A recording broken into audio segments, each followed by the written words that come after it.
आज हमारे पास एक्सरसाइज 1.3 का क्वेश्चन नंबर 11 करेंगे। क्वेश्चन नंबर 11 हमें गिवन है, prove that in the following matrices commutative law of addition hold A is equal to matrix this, B is equal to matrix this. सबसे पहले हमने solution लिखना है। अब यहाँ पे हमारे पास कौन सा लॉ यूज हो रहा है? Commutative law of addition. Commutative law of addition which is हमारे पास क्या है? A plus B this is equal to B plus A. हमारे पास कम्यूटेटिव लॉ है A plus B is equal to B plus A.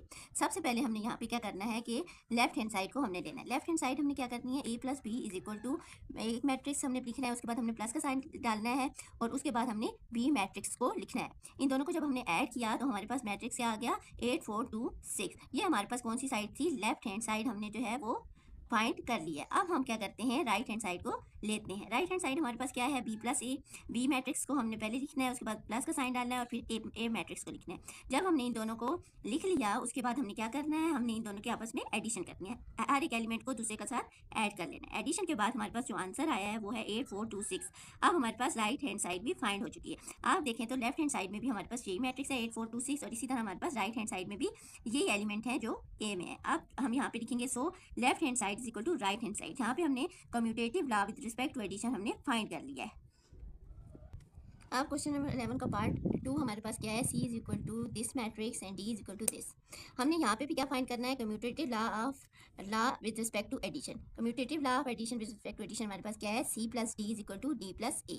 यहाँ पे एक को हमने लेफ्ट हैंड साइड ले लिया और दूसरी को right hand side. Left hand side जब हम लेंगे सबसे पहले हमने इसको सॉल्व करना है जो है C प्लस D।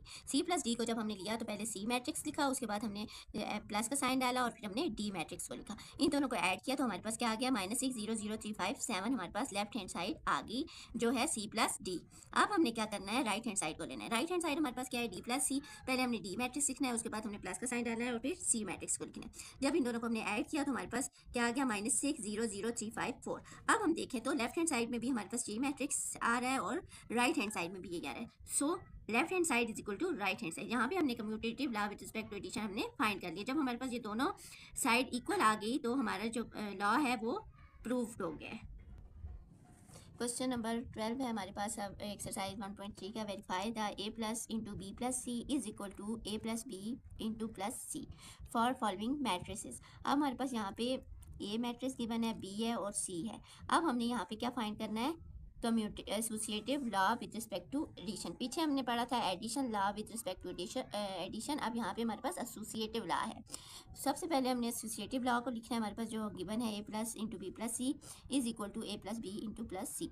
अब ये लॉ आपने याद भी करने, कहीं पे भी आपसे अगर क्वेश्चन पूछे जाएँ तो आपने इनको याद करना है। Commutative law with respect to addition और associative law with respect to addition. Associative law में हमारे पास 3 मैट्रिक्स होते हैं और जबकि कम्यूटेटिव लॉ में हमारे पास सिर्फ 2 मैट्रिसेस गिवन होते हैं। चलें, सबसे पहले हमने सोल्यूशन लिखना है, उसके बाद गिवन दैट जो हमारे पास एसोसिएटिव लॉ जो हमें गिवन है वो लिखना है। फिर हमने क्या करना है? एक इसको लेफ्ट हैंड साइड कंसीडर कर लेना है और इसको राइट हैंड साइड। सबसे पहले हमने लेफ्ट हैंड साइड को लिया तो हमारे पास A plus into B plus C. अब हमने सबसे पहले जो रूल करना है वो हमने क्या करना है? ब्रैकेट वाली वैल्यूज़ को फाइंड आउट करना होता है। अब हमारे पास B प्लस सी मैट्रिसेस जो हमारे पास हैं उनको हमने फाइंड आउट करना है। ए को ऐसे ही लिखना है, उसके बाद हमने प्लस डाला, उसके बाद ब्रैकेट स्मॉल ब्रैकेट को स्टार्ट किया और उसके अंदर हमने B प्लस सी वाले मैट्रिक्स लिख लिए। अब हमने क्या करना है? ए को एज इट इज़ लिखते रहना है, प्लस इंटू अब हमने ब्रैकेट वाली वैल्यूज़ को सबसे पहले सॉल्व करना है। अब इन दोनों को हमने आपस में ऐड कर दिया। ऐड करने पास एडिशन के बाद हमारे पास ये मैट्रिक्स आ गया। अब हमने ए प्लस बी प्लस सी वाला मैट्रिक्स जो है वो हमारे पास ये है, इस मैट्रिक्स को इसमें ऐड कर लिया। जब हमने हर एक एलिमेंट को दूसरे के साथ ऐड किया तो हमारे पास क्या आ गया? 8 2 1 4। अब हमने क्या करना है? लेफ्ट हैंड साइड तो हमने फाइंड कर ली। अब हमारी लेफ्ट हैंड साइड क्या आ गई? 8 1 2 4। अब हम क्या करेंगे? Now we take right hand side. Right hand side हमारे पास क्या है? A plus B plus C. सबसे पहले हमने ब्रैकेट वाली वैल्यूज़ को फाइंड आउट करना होता है, इसलिए हम यहाँ पे ब्रैकेट को सॉल्व करेंगे, उसके बाद हम प्लस सी वाले मैट्रिक्स को सॉल्व करेंगे। अब यहाँ पे हमने A प्लस बी मैट्रिक्स की वैल्यू डाली और उसके बाद हमने इन दोनों को ऐड कर लिया। ये वाला मैट्रिक्स जो है वो हमारे पास एज इट इज़ रहेगा। A प्लस बी मैट्रिक्स को जब हमने फाइंड किया तो हमारे पास ये आ गया। उसके बाद हमने प्लस सी वाले मैट्रिक्स को लिखा। इन दोनों को जब हमने ऐड कर लिया तो हमारे पास 8 6 2 4 आ गया। हमारे पास राइट हैंड साइड भी फाइंड आउट हो चुकी है। अब हमने क्या करना है कि हमारे पास लेफ्ट हैंड साइड के भी यही एलिमेंट्स थे और राइट हैंड साइड के भी यही हैं, तो इट्स मीन कि हमने ये जो कम्यूटेटिव एसोसिएटिव लॉ है वो हमने प्रूव कर लिया है। तो हम यहाँ पे लिखेंगे so left hand side is equal to right hand side की। आज की वीडियो के लिए इतना ही काफ़ी है। कल इंशाल्लाह हम क्वेश्चन नंबर 13 और 14 करेंगे। अगर आपको मेरी समझ आ रही है तो वीडियो को लाइक करें। Thank you. अल्लाह हाफिज़।